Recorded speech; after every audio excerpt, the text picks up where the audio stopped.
بسم الله الرحمن الرحيم. الحمد لله رب العالمين، والصلاة والسلام على أشرف المرسلين سيدنا ونبينا محمد وعلى آله وصحبه وسلم أجمعين. وحن ودنا تحنيه أن أهل دونو مغعيد إلهي سبحانه وتعالى وأن كهر مريني دور عشر وهردع نقنية أما سلدق نقنية مغعيد إلهي مركا أن قد قالوا إلى نشرحنا si aan u fahamno qofka bini aadamka ah ee waxaan la falgali doona noocyada ay kala yihiin iyo siday u fakaraan iyo siday u sameeysan yihiin iyo siday maskaxdooda u maareyn doonto marka ay baranayaan magacyada Ilaahay subhanahu wa ta'ala. qaybtan waxay ku saabsan tahay aan uga hadlaynaa qofka bini aadamka ah wuxuu u dhaxeeyaa wax la yiraahdo qiyam oo ah anshaxiisa shakhsiga ah iyo wuxuu u dhaxeeyaa rabitaan. labadaas inta badan qofka bini aadamka ah oo dhexda ugu jira waxna uu rabaa anshax ama qiyamna waa laga rabaa inuu ilaaliyo oo ku sugnaado. qiyamkaas waxay maamuli doonaan waxa uu sameyn doono ama waxa uu rabi doono. sida darteed qiyamtu waxay u qaybsantaa ama anshaxu wuxuu u qaybsamaa labo, waa khayr iyo shar oo ah wax wanaagsan iyo wax xun. haddii wuxuu marka ay khayr yihiin waa waxa loo yaqaano inay tahay anshax wanaagsan وقيمهeduna sareeyo wanaageeduna uu sareeyo. hadii wuxuu ay shar yihiinna waxay noqonayaan qiyam ama anshax aan wanaagsanayn oo bini aadanka dhibaato iyo mushkiladaha u keeni doona. sida darteed waxay culimadu ka hadleen maxaa la yiraahdaa akhlaaq sideedaba. anshax maxaa la dhahaa qofkan waxaan waa akhlaaq fiican ama waa akhlaaq xun maxaa waaye halbeeg lagu garanayo. culimadu waxay yiraahdeen akhlaaqda waxa weeye sideedaba waa waxa wanaagsan waxaad ku garanaysaa waxa naftaadu u janjeerto sameynteedana ay ku degayso hadday rabto aysan sameynin. yacni markaad aragto deeqsinimo waa rabtaa, markaad aragto run qalbigaagu waa ku degayaa, jirkaaguna waa u janjeerayaa, laakiin waa laga yaabaa inaadan adiga sameynin. maxaa la dhahaa akhlaaq xun? akhlaaq xun waxaa la dhahaa waxa aad diidan tahay haddaad rabto samee, been baa sheegaysaa adoo og inay xun tahay baad sameynaysaa.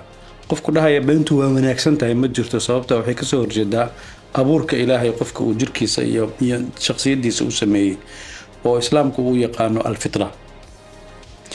maxaa marka ka timaada qiyamta anshaxa qofku xagee uu ka soo dhashaa oo ka yimaada? wuxuu marka hore ka yimaadaa waxa uu bartay, sidoo rabaa ku barto ama TV ha ka barto ama warbaahin ha ka barto ama environment-ga uu ku dhaxlay ha ku barto. waxa barashada uu ku helay waxay saameyn ku yeeshaan anshaxiisa shakhsiga iyo habdhaqankiisa shakhsiga ah. waxa kaloo saameyn ayadana ku yeelata waxa uu noloshiisa la nool yahay ee uu arko, ee waxbarashadiisa ku arko, ee gurigiisa ku arko, ee deegaankiisa ku arko, ishiisu ay qabanayaan. labadaas marka waxa ka dhalanayaan qofkan inuu go'aan ka gaaro rabitaankiisa waxa uu sameynayo iyo waxa uusan sameynaynin, laana qofkan wuxuu noqday qof sameysmay oo anshaxiisu mar hore uu sameysmay. taas waxay keenaysaa marka talaabo qaadkiisa waxa xukumaya labadaas aan soo sheegnay oo ah waxa maskaxdiisa galay oo bartay ama wax ishiisu qabatay. labadaas waxay abuurayaan qofkan qiyam kale ama qiyam xun leh ama qiyam fiican leh. markii qiyamku wanaagsan yihiin oo qofku anshaxiisa wanaagsan yahay oo akhlaaqdiisu wanaagsan tahay wuxuu gaaraa heerar aad iyo aad u sareeya. heerarkaas Ilaahay culimadu ku gaarsiiyaan qofku si uu anshaxiisa u ilaaliyo wax kasta u huraa. dabeecad wuxuu u huraa noloshiisa, wuxuu u huraa dhaqaalihiisa, wuxuu u huraa shaqadiisa. mararka qaar wuxuu u huri karaa anshax wanaagsan sidoo u ilaashado naftiisa u huraa. sababta ugu horaya naftiisa maxay tahay? marka uu dhinto ka bacdi wuxuu ummadiisa iyo bulshada uu la noolaa wuxuu ka helayaa aqoonsi iyo tixgelin u waaraya. oo maxaan dhahaynaa? waxaan oranaynaa qofka hebel la yiraahdo diinta darteed buu u dhintay, qofka hebel la yiraahdo ummadda darteed buu u dhintay, qofka hebel la yiraahdo xoreyn darteed buu u dhintay.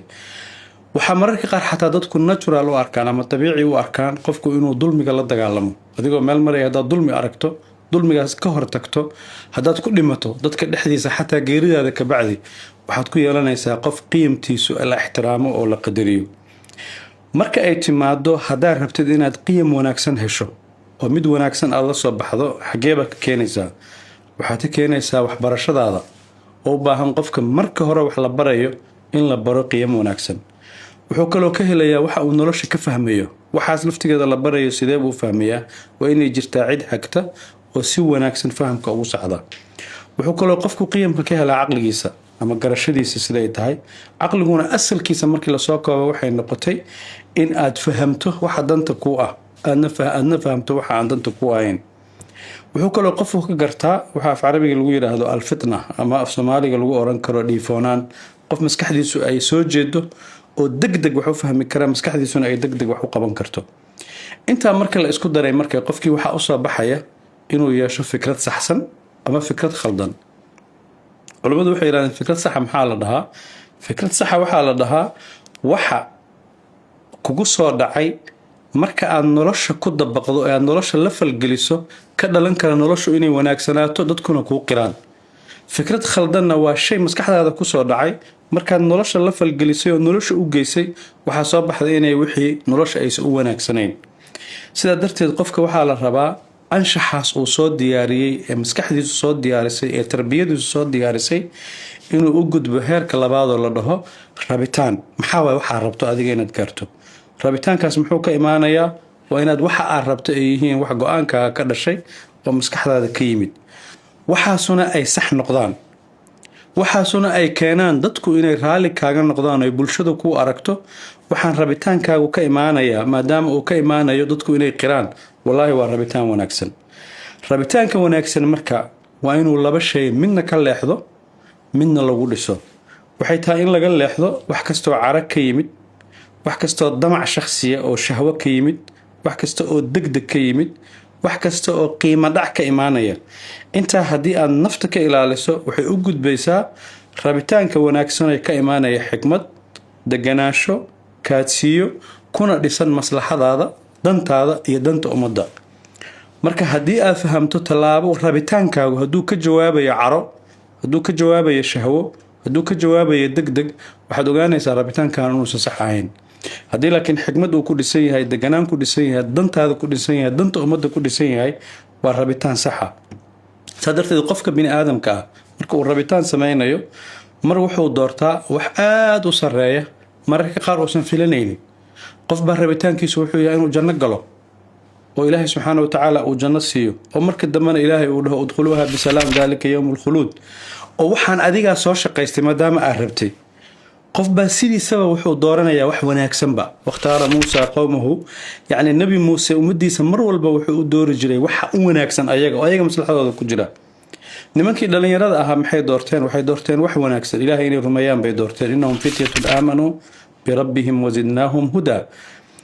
waxaa kaloo jira inaad mararka qaar kala doorato wax fiican sida ay u kala fiican yihiin. wax fiican baa haysataa, wax kaloo kasii fiican baad heli kartaa, wax kaloo kasii fiican baad heli kartaa. sida darteed ilaahay subxaanahu wa tacaala wuxuu gaarsiinayaa inaad ummadda ka sarreyso maadaama aad wax fiican mar walba dooran kartid. waatan ilaahay subxaanahu wa tacaala uu qur-aankiisa ku dhahay in tubdu sadaqaati fa nicmaa hiya wa in tukhfuuha wa tu'tuuha alfuqaraa'a fa huwa khayrun lakum. oo ah sadaqada haddii aad meel fadhido lagu yabooho inaad gacanta taagto tiraahdo intaasaan bixinaya waa wax fiican. haddaad hoos u bixinaysana ayaduna way fiican tahay. labadaba waa kala dooran kartaa.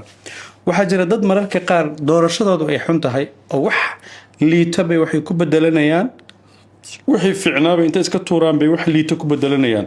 atastabdiluuna alladii huwa adnaa biladii huwa khayr. sidaa darteed qofka waxaa la rabaa inuu samaysto marka hore inuu iska soo saxo jidka uu ku sameynayo anshaxiisa oo qiyamkii ah iyo rabitaankiisa jidka uu ku soo sameynayo. jidkaas muxuu ka bilowdaa? qanaacadaada inaad soo saxdo. qanaacaduna waa waxa la rabo naftaadu inay raalli ku tahay oo la rabo inaad soo saxdo ood ka dhigto wax ilaahay subxaanahu wa tacaala uu raalli ka yahay. waxaa kaloo rabaa inaad soo saxdo waxaad adiga aqbali karto ood gaarto heer aad u samaysan tahay aqbalkaagu inuu ku dhisan yahay waxaanu xukun ahaan ma bannaan yihiin, maslaxa ahaanna ma wanaagsan yihiin. sidaa darteed waxaa gaaraysaa marka dambe ilaahay subxaanahu wa tacaala inuu adigana albaabada kuu furo oo kugu hanuuniyo, kugu toosiyo mar kasta waxa wanaagsan. ilaa marka dambena aduguna aad gaarayso inaad ku ducaysanayso alxamdu lilaahi aladii hadaana lihada wamaa kunna linahtadiya lowla an hadaana allah. midda u dambaysana waxaa weeye qofka in la gaarsiiyo inuu wax wanaagsan u arko in asaga uu qof wanaagsan yahay oo loola jeedo runta adiga inaad sheegtay aad ku faraxsan tahay, sadaqada inaad la baxda inaad ku faraxsan tahay, axsaan inaad dadka u samaysay inaad ku faraxsan tahay, cagsigeedana aad u aragto wax ceeb ah oo aan kuu qalmin.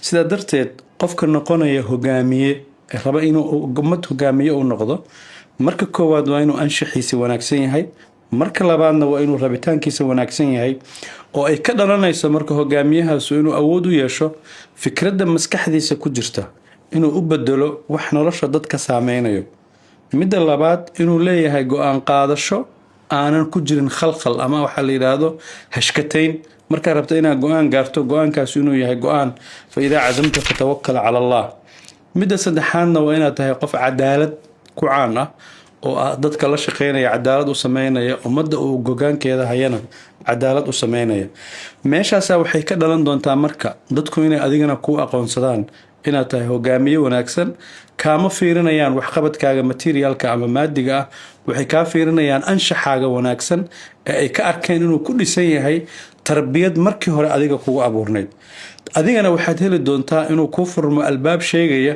dareenkaagu inuu yahay dareen dadka ka sareeya ka wanaagsan oo aan la mid noqonayn ilaa dhibaatada ay dhacday ku taabato inaad wax ku fahmin laakiin aad leedahay dhiifoonaan aad ku akhrin karto mustaqbalka waxaana ka heli doontaa in laga dhaxlo aduguna aad dhaxasho sumcad wanaagsan oo nabiyada Ilaahay subhanahu wa ta'ala soo diray oo dhan waxaan anaga ka dhaxalnay inay ahaayeen anbiyo ayaguna wanaagsana taariikhdoodii iyo siiradoodii iyo hidadoodii markii loo soo akhriyayna waxay noogu soo aroortay inaan anaga raadkoodii Ilaahay uu noo reebay wa tarakna alayhi fil aakhirin yaani in mar walba adiga maskaxdaada ay ku harayso nabi Muuse taariikhdiisa aad darsayso nabi Ibrahim taariikhdiisa aad darsayso nabi Muhammad alayhi salatu wasalaam aad darsayso oo aad darsayso dabeecadoodii rabitaankoodii wuxuu ku dhisnaa sadarteed waa meesha aan rabno markaan anshaxa noo hagaago rabitaankana noo hagaago Ilaahay magacyadiisana aan barano inay intay isla falgalaan ay noo soo baxaan mujtamac wanaagsan